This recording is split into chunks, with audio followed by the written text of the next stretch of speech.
welcome to 5 Minutes French Grammar Fixes. Bienvenue à 5 Minutes French Grammar Fixes.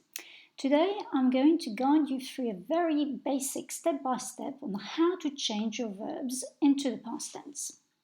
Your first step is to make sure that you know what is called the infinitive form of the verb. That is, what the verb looks like when you look it up in the dictionary.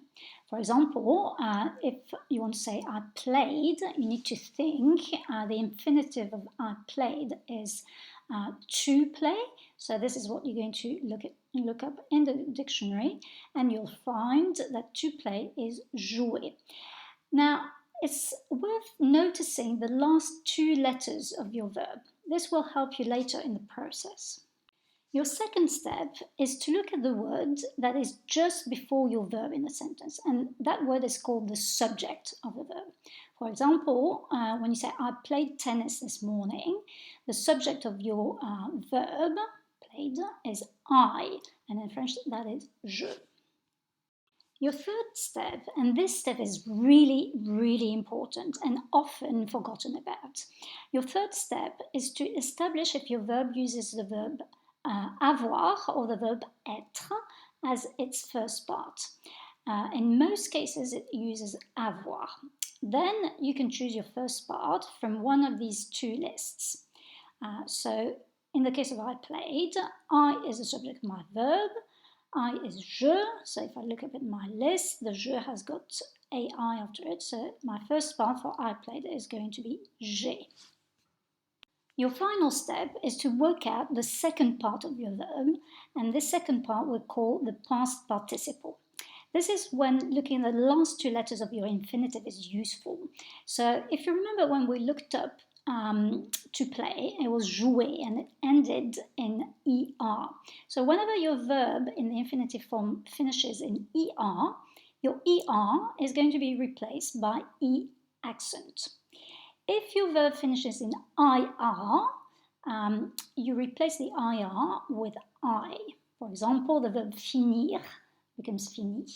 And if your verb ends in re, then you replace the re with u. For example, descendre becomes descendu. That's it. I now have my two parts for my past tense verb I played. J'ai joué. So your golden rule is you always have two parts to your past tense verb. So he went, il est allé. Of course, you cannot always cheat and look all of this up in the dictionary. So for instance, if you're using word reference, you want to know how to say I took.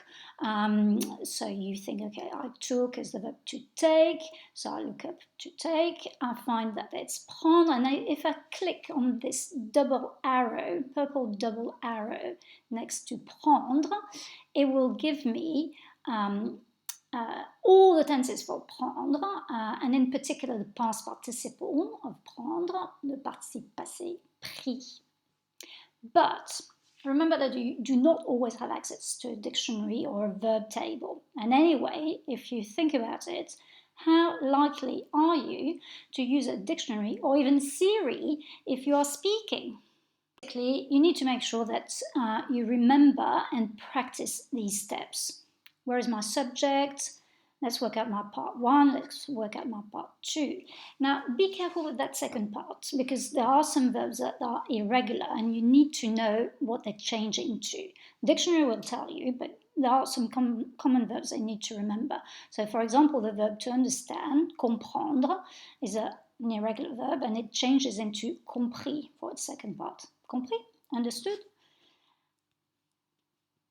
If you need some more explanations about the perfect tense, you can check my 5 Minutes French Grammar Fixes, French Perfect Tense Part 1 or Part 2, or also the step-by-step intermediate one.